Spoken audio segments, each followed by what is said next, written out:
అందరికీ నమస్తే. Eighth pay commission తాలూకా మరో లేటెస్ట్ అప్డేట్తో ముందు రావడం జరిగింది. ఈరోజు మనం ఈ అప్డేట్లో ఎంఎస్సిపి పే లెవెల్స్ గురించి మరియు ఇంట్రెస్ట్ ఫ్రీ అడ్వాన్స్ గురించి తెలుసుకోబోతున్నాం. This is Satya Gumapu. Welcome to Telugu finance TV. ఎప్పుడులానే వీడియో శ్రద్ధగా చివరి వరకు చూడండి, ఎందుకంటే చివరిలో ఇదే టాపిక్ సంబంధించిన చిన్న ప్రశ్న అడుగుతాం, దానికి సరైన సమాధానం ఎవరో చెప్తారు వారికి వ్యాపారాన్ని మన ఈ ఛానల్లో ఫ్రీగా ప్రమోట్ చేసుకునే అవకాశం అనేది కల్పిస్తున్నాం. ఇప్పుడు టాపిక్లోకి వద్దాం. టాపిక్ ఏంటంటే ఎయిత్ పే కమిషన్ తాలూకా అప్డేట్స్ అనేటువంటి అనగా టర్మ్స్ ఆఫ్ రిఫరెన్స్లో ఎయిత్ పే కమిషన్ కమిటీ కూర్చోనికి ముందు ఎటువంటి రికమెండేషన్స్ ఇచ్చారు అనే విషయంలో మనం మాట్లాడుకోబోతున్నాం. దాంట్లో ముఖ్యంగా పే లెవెల్ అప్గ్రేడేషన్.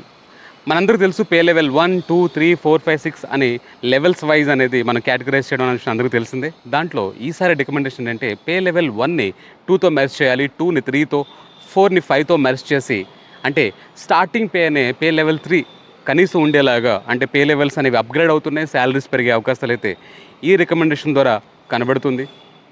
నెంబర్ 2 ఎంఎస్సిపి అనగా మాడిఫైడ్ అష్యూర్డ్ కెరియర్ ప్రోగ్రెషన్. అందరికీ తెలిసిన విషయమే, అందరికీ ప్రమోషన్స్ రావు సమయానికి.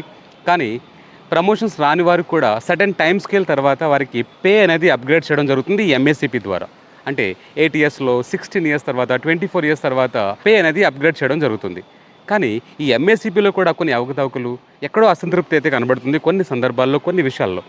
సో దాన్ని కూడా రెక్టిఫై చేయాలి ఈసారి. దాంట్లో ఎటువంటి అసంతృప్తి లేకుండా దాన్ని మరి సరిదిద్దాలి అనే విషయంపై టర్మ్స్ ఆఫ్ రెఫరెన్స్లో రికమెండేషన్ అనేది చేయడం జరిగింది.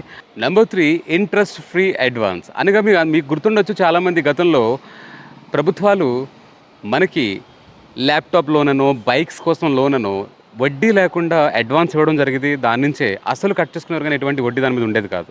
కానీ ఆ ఫెసిలిటీ అనేది ప్రస్తుతానికి లేదు. అది తిరిగి మరి పునఃప్రారంభించాలి. ఇంట్రెస్ట్ ఫ్రీ అడ్వాన్స్ అనేది తిరిగి స్టార్ట్ చేయాలనే డిమాండ్ అయితే ఈసారి టీఓఆర్లో మెన్షన్ చేయడం జరిగింది. గైస్, ఈ ఇన్ఫర్మేషన్ మీకు యూస్ఫుల్ అయిందని భావిస్తున్నాను, అర్థమైందని కూడా భావిస్తున్నాను. అర్థమైతే చిన్న ప్రశ్న అడుగుతుంది, దానికి సరే చెప్పండి.